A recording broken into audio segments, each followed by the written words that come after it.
Camilla's definitely stepped up, and she's now doing, she's now the Prince Philip role.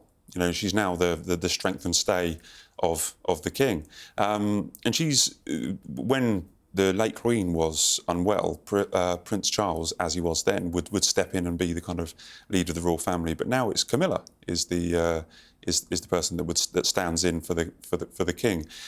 What do you think about that? Do you think that's you glad that Camilla is now the main focal point of the royal family when the king's not there? She led them into King Constantine's memorial service because obviously King Charles was unable to go to that because the doctor said you've got to keep away from people. But it was different on Easter Sunday, and I think people really respect Camilla because she was 50 when she got into this family. She's now 76, and it's unless you were born to it, it's quite hard.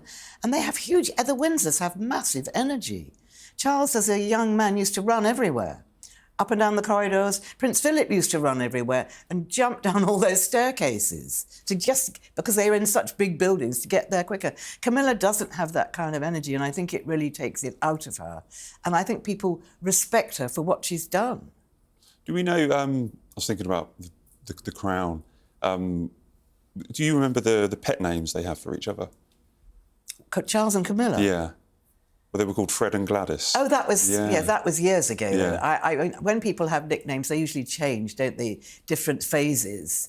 I mean, we know that Harry is H, and we know that Meghan is Meg, but there could be lots of other things. And I can't remember what Prince William was. Big Willie, I think, according to the News of the World. I think that's, and Kate was Babykins. Yeah.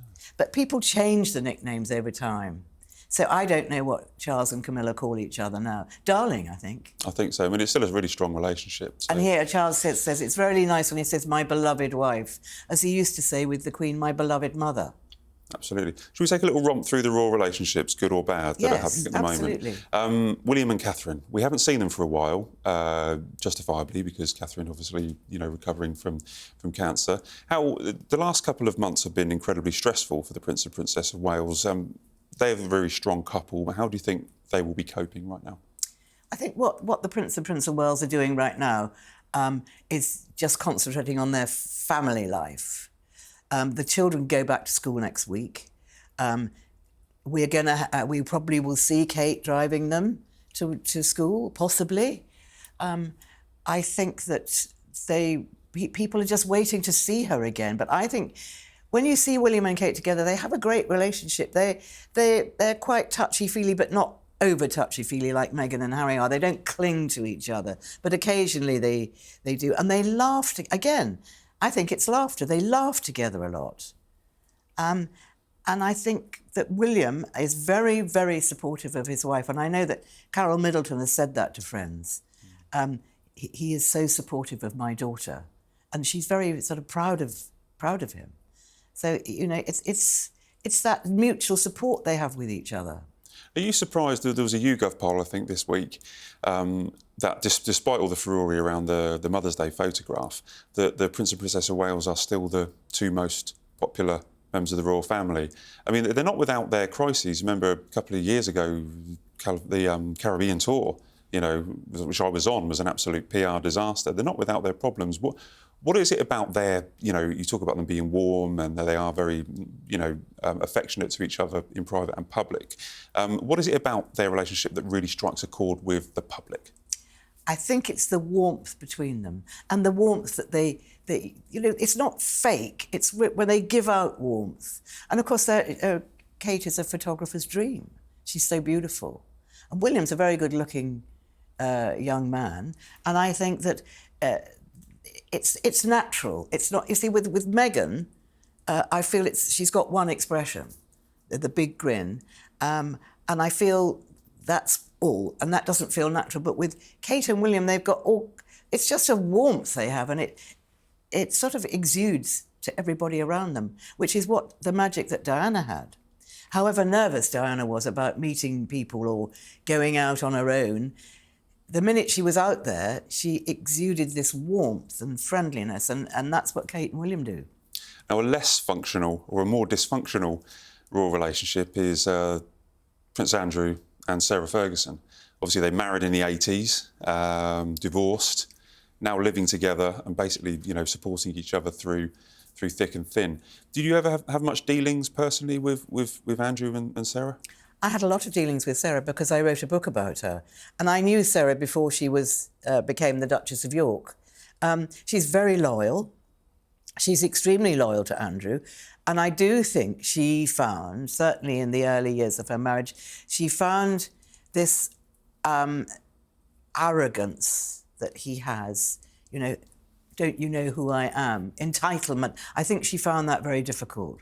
She loved him, but I think she found that side of it difficult because she's another warm, friendly person, probably too friendly sometimes. But she's remained very loyal. I feel, and I don't know this, that she must have talked to the Queen, and the Queen must have said, "Please look after Andrew for me." And I absolutely feel that, and that's what she's going to do. I don't think she'll leave him. I don't think they'll get married again. And I think she is, really trying to move on and make money and work in the area that she's interested in, which is film and television. She hasn't been hugely successful, but she's been pretty successful. She's made a lot of money out of her books. But she's really, we all look at her as the sort of money earner. But I think that's what she wants to do, and she can quite happily work from Royal Lodge. It's not a bad place to live. Probably rent-free. And the only thing you've got to do is look after her husband. Well, her ex-husband. I mean, it's an interesting relationship. It is. Do you think perhaps you mentioned about loyal? Would it be wrong for me to say that she's too loyal? After everything that's happened with Epstein and everything that's happened with she's not going to walk out on him. Remember, he supported her when she was really in trouble over all the various scandals and things she's been involved in. He supported her, so it wouldn't look too good if she kind of walked out on him, and she wouldn't. She just wouldn't. I don't think she's too loyal. I think it's just a really lovely character trait. Over the years, I've had quite a few tips from people suggesting that they might remarry. Earlier, you would rule that out. I can't see the point of them remarrying, unless it's for tax reasons. I mean, I really don't see the point. I think if something works the way it is, don't muck with it. I mean, maybe their daughters would like them to remarry. I don't know. But I think that probably Fergie is better off being her own person. She's still Sarah, Duchess of York. She doesn't need the HRH. Everybody knows who she is. They either like her or they don't. And I don't see that there's anything that she would make life better for either of them if they got remarried.